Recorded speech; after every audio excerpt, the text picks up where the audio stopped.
What's up guys, welcome back to my channel. So today we're going to do something different.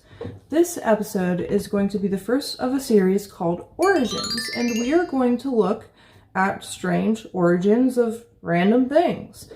So this one is going to be about Lysol. So we'll just go over like how it began, what it was first used for, what it evolved into over time, and just the craziness that is Lysol. Story time.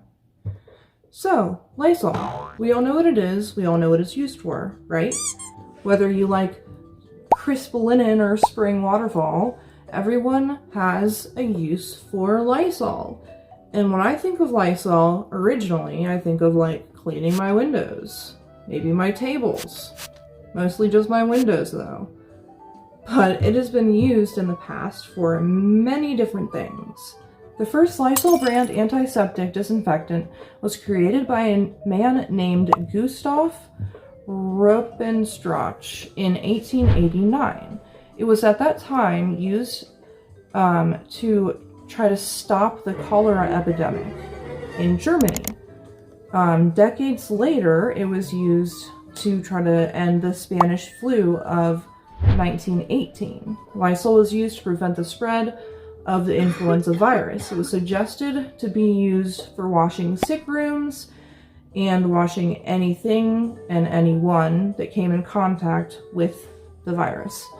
I mean, that is what we do now, basically. You know, I mean, it cleans surfaces. So that was, you know, an obvious beginning. So, okay, started off okay. So in 1988, people that lived in humid areas started using Lysol to fight lung diseases like lung rot. After some further research, I found some studies that said that people who use Lysol for long periods of time, you know, over years, actually have a greater decline in lung health over time over people who do not. So I think that's just interesting that, I mean, I feel like we were on the right path with like cleaning stuff and then people started just maybe ingesting it or getting too close into contact with it, and it did the opposite of what it was supposed to do. Okay, now is when Lysol started to take a darker turn. Earlier formulations of Lysol contained something called cresol, which is a compound that can induce abortions, and it was widely used by women who couldn't obtain legal abortions in the United States. By the 1960s, medical literature acknowledged that the use of Lysol could lead to fatal renal failure and sepsis. So you could die from it. You could get sick and die, but abortion back then and now, if not done the right way, is deadly. And when it was illegal, it was very deadly. Now, you know, you can go to a hospital and it's done safely and you know, won't die. Lysol was used as a bad idea for abortion. After that, it was turned into a contraceptive because birth control was actually illegal in the United States until 1965 for married couples and 1972 for single people. That is weird. Like, it's like they want you have to have babies. Like, you're not allowed to not have babies until at least you're married. But Lysol was around, and it was widely used for women who couldn't obtain legal abortions and also didn't want to be pregnant, you know? So it was used to try to stop the pregnancy, and then if you did get pregnant, it was used to try to end the pregnancy. Lysol, right?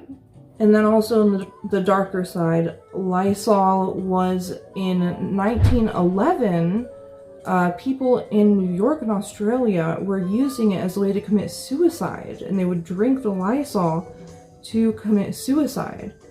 So, I mean, if you think about the damage that it can do to you from just drinking it, what kind of damage that would do to your lungs or however else they were, you know, medically giving it to people, and how much worse it would hurt and how much more damage it would do with the next topic we're going to get into. So after all of this, all the medical history, the darker history, you know, we've discussed how it's dangerous, not to be consumed, and should not be put on your body.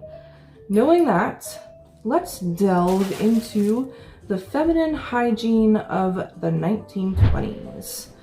So in the 1920s, ads for Lysol as a feminine hygiene product started appearing in women's magazines, encouraging housewives to wash their genitals with disinfectant liquid. Len & Fink was subject to a number of complaints and even lawsuits over Lysol's use as a feminine hygiene product. In a 1935 lawsuit filed by a woman who experienced burns from her Lysol douching, the company defended itself by stating that the burns must have been a result to an allergy of the Lysol and not the actual Lysol itself. In 1961, a man complained to Len & Fink after a Lysol douche caused his wife's vagina to blister and bleed. The company's vice president responded by telling him that his report was the first of its kind on record, which, in my opinion, is doubtful. So, I mean, the truth that they obviously maybe didn't know, or, I mean, I'm going to say at first they didn't know. At some point they had to find out. And then after that they covered it up. But the truth is that it is very dangerous. And prior to a formula change in 1952, Lysol soap solution contained Cresol that in high concentrations could cause severe burning, inflammation, and even death. So now that we've done some learning about the exciting origins of Lysol, let's look into the 1920s ads for American housewives involving Lysol. Okay, so these ads always targeted women, housewives, and keeping their men. Now, these ads were never around you being healthy or like looking after yourself. It was always, your husband will leave you if you don't use Lysol. And it got crazy. So let's just look at some of these ads. This one has a spider web separating the housewife from her husband, who seems to be uncaringly reading his newspaper. It says, "Held in a web of indifference. Day after heartbreaking day, I was held in an unwielding web. A web spun by my husband's indifference. I couldn't reach him anymore. Was the fault mine? Nope. Well, thinking you know about feminine hygiene, yet trusting the now and then care can make all the difference in married happiness. As my doctor pointed out, he said never run such careless risks. Prescribed Lysol brand disinfectant for douching. Always. But I broke through it." The web. She means she broke through the web. "Oh, the joy of finding Tom's love again, and close companionship once more. Believe me, I follow, to the letter, my doctor's advice on feminine hygiene. Always use Lysol for douching. I wouldn't be satisfied now with salt, soda, or other homemade solutions. Not with Lysol. Approved germ killer that cleanses so gently, yet so thoroughly. It's easy to use too, and economical. The very best part is, Lysol really works." Many doctors recommend Lysol for feminine hygiene for 6 reasons. Dependable uniformity.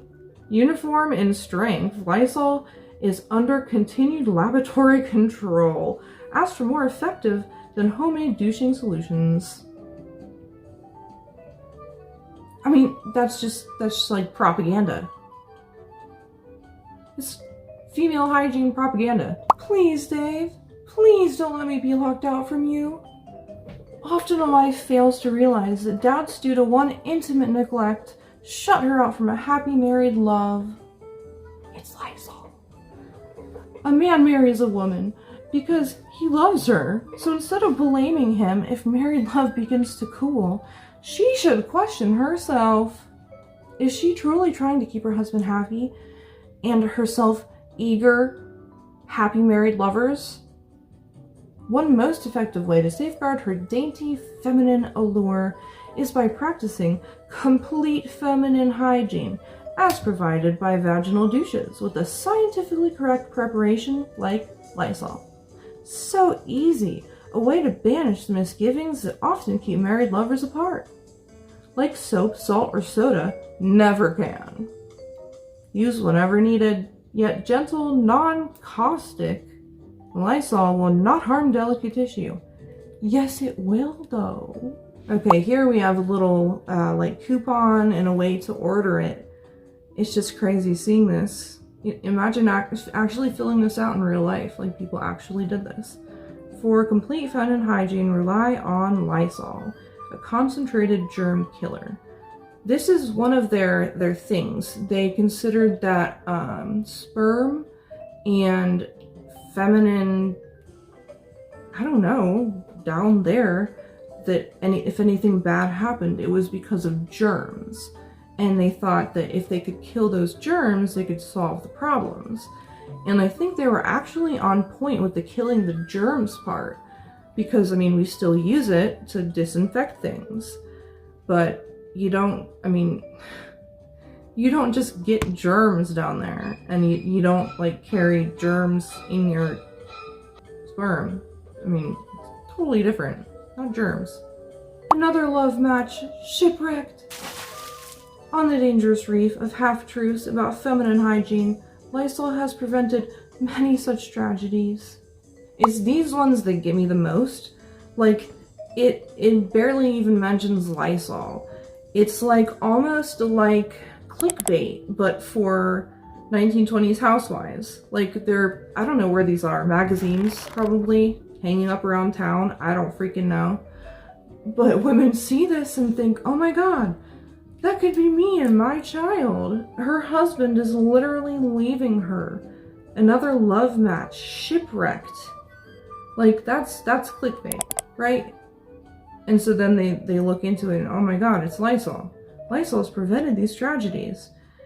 And not only is that like trying to grab women, like get their attention in a way that will resonate with them and their fears of the 1920s, they're also making it seem like you should be ashamed. Like, if you don't use Lysol, your husband is gonna leave you, and like, it's your fault. The poise that knowledge gives. Fastidiously, well-groomed, obviously sure of herself in every detail, is the woman whose habits of cleanliness include a knowledge of feminine hygiene. This intimate phase of every woman's toilet is too often neglected through lack of knowledge of the daintiness, self-assurance, and poise it brings. Every modern woman should know the facts about feminine hygiene. So much of beauty, charm, and self-confidence is lost to the woman who remains ignorant of these facts so vital to her well-being. To make these facts available to every woman, how nice! Facts available to every woman, the makers of Lysol disinfectant have prepared a booklet on feminine hygiene, which contains important statements by 3 eminent women doctors. Wow, so they are pulling in the lady doctors for this one, because you know that in the 1920s, they did not value female doctors as much as the men. So, I mean, that's some great marketing. I gotta give it to them. Like, how can we convince these ladies to buy our product? Let's shame them. Tell them their husbands are gonna leave them and their children, and that it's their fault. Nope. And now we've got some female doctors telling them to buy it, and then it's totally safe. Which, I mean, that's good marketing. Wouldn't have a problem with it if it didn't melt your lady bits off. Okay, so this is really interesting, and I'm glad that I found this. This is an actual Lysol bottle, and it tells you what to do with it on the back. Okay, so it lists off some things it can be used for. Walls, floors, kitchens, sick rooms, babies' rooms, porcelain, linoleum, bathrooms, woodwork, floor tile, refuse pails, oh that's gross, diaper pails. Use 2.5 tablespoons to each gallon of water or cleaning solution. Okay, that's like what we do now, right? And the reason you use only 2.5 tablespoons to a gallon of water is because of how strong it is, right? Okay, so cool. To douche, 1 teaspoon of Lysol to each quart of warm water. Mix thoroughly in separate container before pouring into a douche bag. Cuts and scratches, 1 teaspoon to a cup of water. Okay, so apparently you can just heal it all with Lysol. You know, after you get cuts and scratches and burn marks from the, you know, the wounds in your vagina, you can use the Lysol to fix that.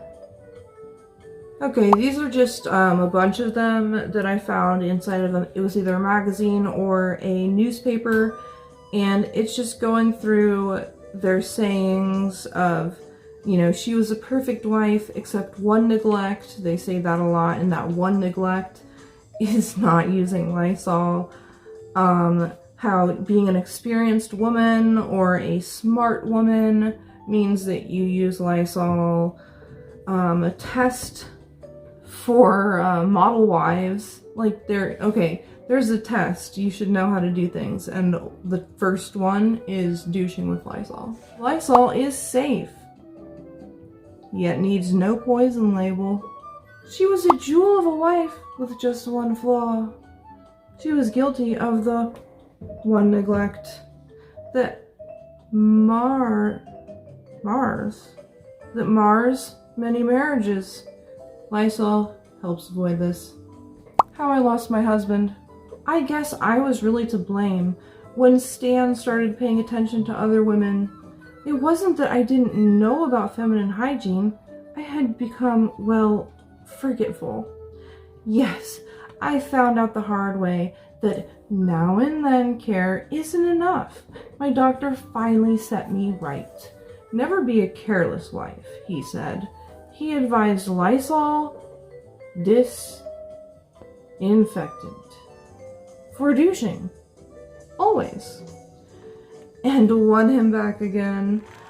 Our romance is so special again, now that I know about proper feminine hygiene care. Since I had that talk with my doctor, I use Lysol always for douching. As he said, Lysol is a proved germ killer, far more dependable than salt, soda, or other homemade solutions. Lysol is easy to use and economical, but most importantly, it really does the job.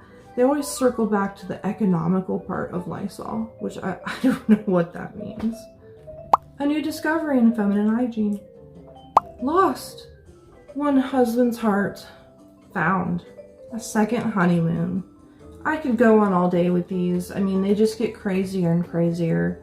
But I just want to kind of circle back to the origins. I mean, okay, it started off with medical, cool, went into abortion, suicide, and then somehow made it all the way back around to feminine hygiene. And that's where it stopped being crazy, and now it is just a cleaning product, which is kind of crazy that something with such a crazy origin is still around and probably in everybody's household today. So it really makes you think, what other things had crazy origins? We're gonna have a sequel. Oh yeah. So that's it for today. I hope you guys enjoyed reading with me. I love reading with you. It is so much fun. I love making videos. So I really hope you guys enjoy watching them. I hope everybody understands that Lysol is not a feminine hygiene product. I would not recommend douching at all for the ladies out there. I never have, and I probably never will. But yeah, if you're going to do it, don't do it with Lysol. But I'll see you on the next one. Have a great day. Bye.